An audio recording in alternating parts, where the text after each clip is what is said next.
बिस्मिल्लाहिर्रहमानिर्रहीम। Welcome to learning क्रियो channel. Guys, आज का जो हमारा टॉपिक है उसका नेम है VSD mean ventricular septal defect.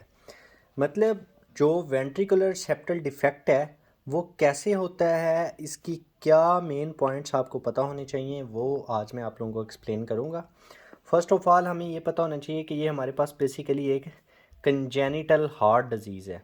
ठीक है, तो ये बाय बर्थ कुछ लोगों का, आगे मैं आपको बताता हूँ इसका मतलब कैसे ये प्रोड्यूस होता है या क्या इसके कहाँ पे इसकी लोकेशन है, वो मैं आप लोगों को एक्सप्लेन करता हूँ। फर्स्ट ऑफ़ ऑल आपको ये पता होना चाहिए एक कंजेनिटल हार्ट डिफेक्ट है। ठीक है, तो ये आपको चीज़ पता होनी चाहिए। बेसिक जो हमारा रूल है ना, बेसिक जो कार्डियक कंजेनिटल हार्ट डिफेक्ट की पैथोलॉजी उसको हम टू टाइप में डिवाइड करते हैं। कंजेनिटल हार्ट डिजीज़ को टू क्लासिफिकेशन देखते हैं इसको। इसमें हमारे पास ए साइनोटिक होती है और सेकंड नंबर पे हमारे पास साइनोटिक होती है। ठीक है, अब इन दोनों में डिफरेंस क्या है? साइनोटिक में हमारे पास पल्मोनरी ब्लड फ्लो इंक्रीज़ हो जाता है। ठीक है, आपने ये बहुत मेन पॉइंट है, याद रखना है, इंक्रीज पल्मोनरी ब्लड फ्लो। ठीक है, ए साइनोटिक में। ठीक है, और साइनोटिक में हमारे पास डिक्रीज़ हो जाता है पल्मोनरी ब्लड फ्लो। ठीक है, तो ये आपको मेन जो है ना पता होनी चाहिए। ठीक है, अब ए साइनोटिक को हम आगे फर्दर टू क्लासिफिकेशन होती हैं इसकी। ठीक है, उसमें हम क्या देखते हैं, उसमें एक तो left to right shunt classify बनता है। ठीक है, सेकंड इसका बनता है आउटफ्लो ऑब्स्ट्रक्शन। ठीक है, इसमें डिफरेंट डिजीज़ आती हैं।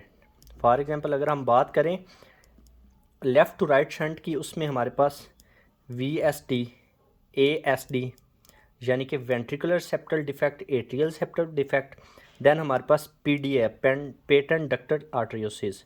तो ये चीज़ें, ये दो तीन डिजीज़ आती हैं। ठीक है, तो ये आपको क्लियरली पता होनी चाहिए इनकी डिवीजन और इनकी डिजीज़ के बारे में। उसके बाद हमारे पास अगर आउटफ्लो ऑब्स्ट्रक्शन की बात करें, इसमें हमारे पास एग्जांपल लेते हैं हम पल्मोनरी स्टीनोसिस की। उसके बाद आयोर्टिक स्टीनोसिस की एग्जांपल लेते हैं। उसके बाद कोएक्टेशन ऑफ आयोर्टा की एग्जांपल लेते हैं। ये तीन एग्जांपल इसमें आती हैं। ठीक है, तो ये चीज़ें आपको पता होनी चाहिए।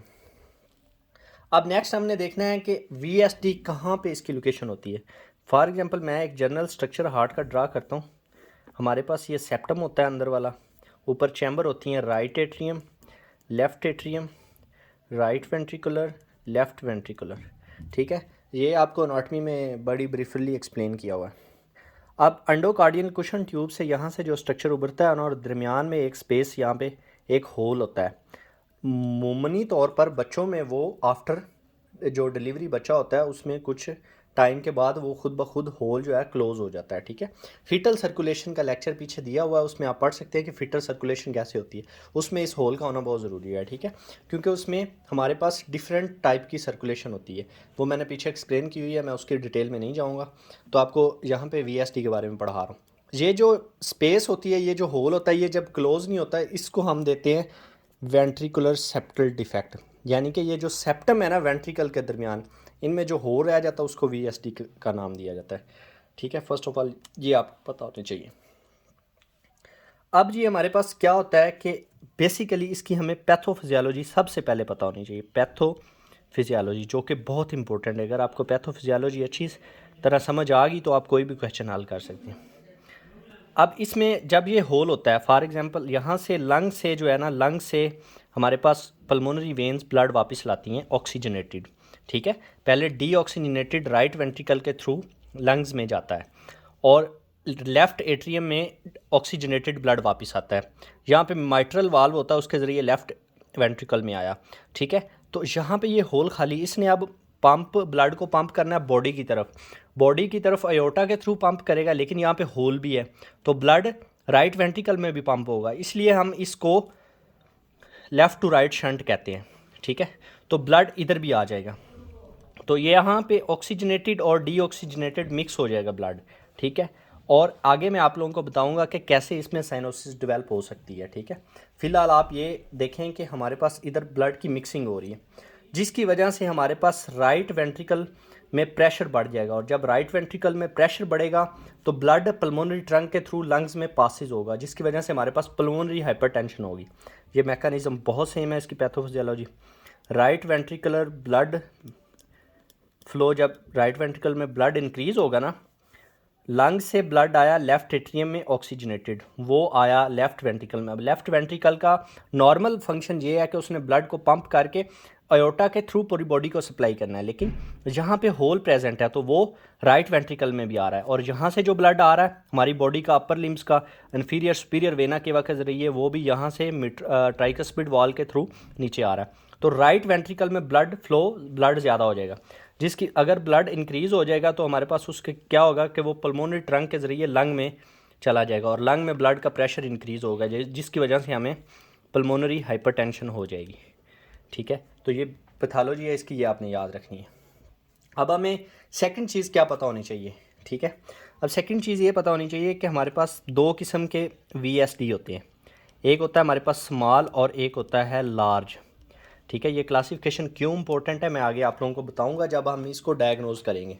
ठीक है, स्मॉल में क्या होता है कि पेशेंट एसिम्टोमेटिक रहता है। ठीक है, मतलब इसमें सिम्टम्स का पता नहीं भी चलता कि पेशेंट को क्या मसला हो रहा है। ठीक है, जब हमारे पास साइनोटिक या एसिनोटिक सिम्टम्स आते हैं। ठीक है, उसके बाद अगर हम लार्ज की बात करें तो इसमें सिम्टम्स क्लियर होते हैं और प्रेजेंट भी टाइम से हो जाते हैं। सिम्टम क्लियर होते हैं और प्रेजेंट भी टाइम से हो जाते हैं।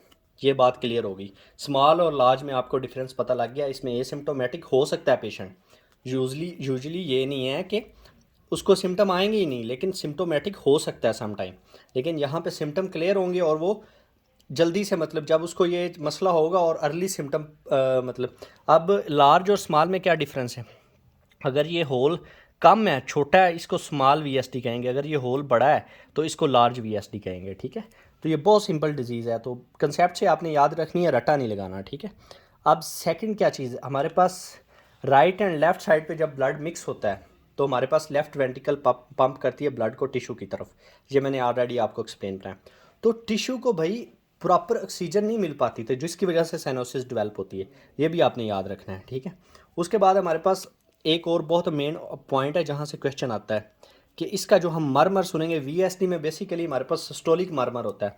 तो अगर हम इसको अस्कल्टेट करते हैं, अस्कल्टेशन इसकी करते हैं, तो हमें कौन सा मरमर सुनाई देगा। हमें बेसिकली यहाँ पे होलोसिस्टोलिक हार्श साउंडिंग मरमर सुनाई देगा। कौन सा मरमर? होलोसिस्टोलिक मरमर, सिस्टोलिक हार्श साउंडिंग मरमर सुनाई देगा। मरमर को सुनने के लिए आपको कार्डियोलॉजी में 5 to 10 ईयर एक्सपीरियंस चाहिए, ऐसे आप मरमर को नहीं सुन सकते। अब सेकंड जो मोस्ट इंपॉर्टेंट थिंग है कि आपको किस लोकेशन पे ये सुनाई देगा, ये बहुत इंपॉर्टेंट है, ये आपको याद रखना है। ये हमारे पास जहाँ पे हम ट्राइकस्पिड वॉल का एरिया होता है ना, वहाँ पे सुनाई देगा। ये लाउडेस्ट होगा at tricuspid area, cuspid area. ठीक है, तो अब मैं आप लोगों को ऊपर स्मॉल और लार्ज के बारे में क्यों बताया था। अब आपने एक बात याद रखनी है, ये थोड़ी सी उल्ट है। लार्ज VSD जो है ना, उसकी साउंड की इंटेंसिटी है या मरमर की इंटेंसिटी है वो लो होगी स्मॉल से, ये आपने याद रखना है। ये बहुत इंपॉर्टेंट लाइन है। लार्ज VSD की मरमर इंटेंसिटी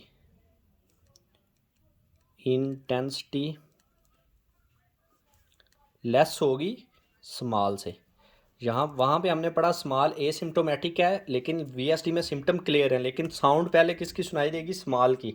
ठीक है, तो ये आपने बहुत इंपॉर्टेंट लाइन है, ये याद रखनी है। उसके बाद हमारे पास इसको मैनेज का मैं थोड़ा सा टच दे देता हूँ। बेसिक्स में देना तो नहीं चाहिए, लेकिन ये ज़रूरी होता है, थोड़ा सा आपको कंसेप्ट हो जाता है कि कैसे इसको रिवेल करते हैं। अब ये पेशेंट प्रेजेंट हुआ, आपने सारा कुछ करके इसको डायग्नोज कर दिया कि जी मुझे इस पेशेंट को VSD है। ठीक है, जब आप इसकी इकोकार्डियोग्राफी करेंगे तो आपको क्लियरली डिफाइन हो जाएगा कि इसको VSD है पेशेंट को। ठीक है, उसके बाद अगर हम इसको मैनेज करना चाहें तो इसको सर्जिकली क्लोयर करेंगे, हम इस वाल को क्लोज़ कर देंगे, इस होल को क्लोज़ कर देंगे। सर्जिकल क्लोयर करते हैं हम, मतलब क्लोज़ कर देते हैं इस वाल को जो है ना, मतलब इस होल को बंद कर देते हैं ताकि ये ब्लड मिक्स ना हो, प्रॉपर सर्कुलेशन हमारी normal pulmonary and systemic circulation जारी रह सके। सो ये गाइस आप लोगों को पता होना चाहिए VSD के बारे में मेन कॉन्सेप्ट है। अगर इतनी चीज़ें आपको पता है, आपका इससे अकॉर्डिंग क्वेश्चन बिल्कुल गलत नहीं होगा, 100% बात है ये।